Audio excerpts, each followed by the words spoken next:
La Bible dit il se cacha loin de la face de Dieu, mais la voix de Dieu parcourait le jardin. On peut aller loin de la face de Dieu, mais non loin de la voix de Dieu. La voix de Dieu parcourait le jardin pour chercher l'homme qui est allé loin de la face de Dieu. Le fait que Dieu pose la question Adam, où es-tu, ne veut pas dire que Dieu n'est plus omniprésent. Dans toute son omniprésence, il savait où se trouvait Adam, mais par rapport à l'adresse, il ne pouvait plus voir Adam. Une personne qui n'est plus dans l'adresse, il est possible que le Dieu omniprésent ne te voie pas. Parce que là, il n'est pas question de son omniprésence, mais il est question de l'œil de l'intimité. Si tu pars loin de la face de Dieu, sache-le que le Dieu omniprésent ne te verra pas. Il a envoyé sa voix. Adam, où es-tu? Dans tout l'Ancien Testament, il est question de la voix de Dieu. Il a envoyé sa voix au travers des prophètes pour chercher l'homme qui est perdu. De Genèse jusqu'à Malachie, il est question de la voix de Dieu qui est à la recherche de l'homme. Raison pour laquelle Moïse a désiré voir la face de Dieu. Dieu lui a privé de sa face, mais il ne lui a pas privé de sa voix.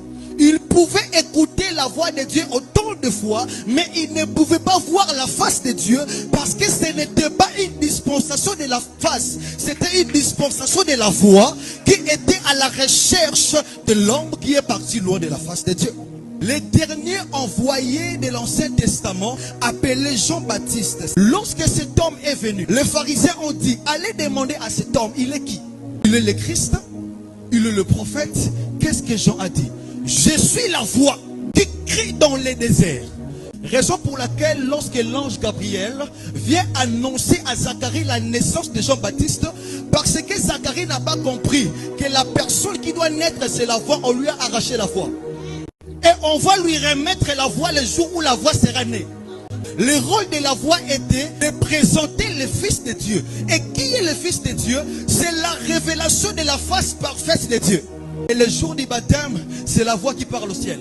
Voici mon fils bien-aimé, en qui j'ai mis toute mon affection. Lorsque l'homme est parti loin de la face de Dieu, la voix a parlé. Adam, où es-tu?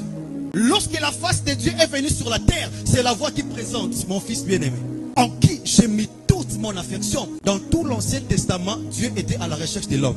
C'est pourquoi lorsque nous commençons le Nouveau Testament, la première question n'est pas posée par Dieu, la première question est posée par les hommes. Où est le roi des Juifs qui vient de naître? C'est Dieu qui avait posé la première question de l'Ancien Testament.